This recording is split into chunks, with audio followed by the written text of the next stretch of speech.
There you go, Mitch. So, what we doing today, though? The yellow bunk. Well, we are putting the heads on, fixing to torque them down. Had a little issue with the motor, had the aftercooler leaking on it. Got 33 pounds of boost, so it was putting pressure back into the radiator, believe it or not. Motor only has about 7,000 miles on it. We rebuilt it a couple months ago.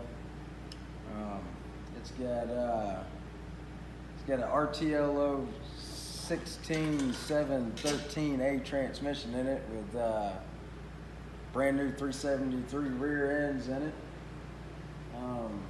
It's got a 240 pound pump, 240 injectors to match, 90 millimeter hull set turbo, a little bit of jig timing on it, nothing too crazy.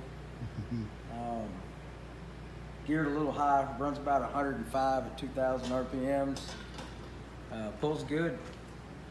You won't, it won't hurt everyone's feelings, but you won't run off and leave this thing either. I know that. Got an all aluminum frame. Come out of Kingsburg, California. Lived there its whole life.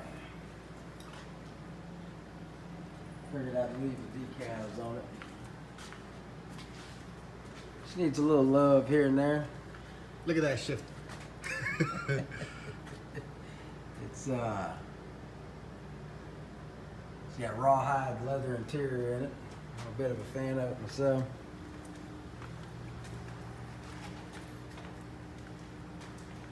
She's a dump right now. It's motor work. Yeah. All things stop till we get the motor right.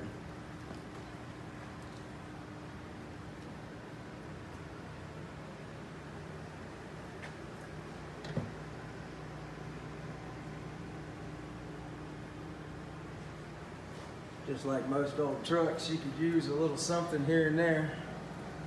Paint's gonna be our next goal. She'll go back yellow. I've become a bit of a fan of it. What were you saying again about trying to change to a cab, but then what happened to the sound of a big cam? Well, we were gonna put a 7FB in it, but I drove it around for about 10,000, 15,000 miles before the motor ended up laying down on it. Became a bit of a fan. It's kind of like the Harley of the motor world. It's loud, it's fun to drive. You beat on it all day long, and that's just the way she runs. She got straight 6s, I think. Yeah. 6 inches, hard mounted to the back of the cab. Kind of a 352 style. Isn't that sketchy doing a motor underneath that? But you know. You drive a cab, you don't worry about small things like that. You're at the scene of the accident anyways. Look at that. Yeah. We'll put another video when you get her done up here, but she runs. She definitely runs. Still can't beat your 7FD though. Believe me, after this. All right, guys. Well, I figure you guys would like it. Oh, shit. That's Mr. Mitch Smith.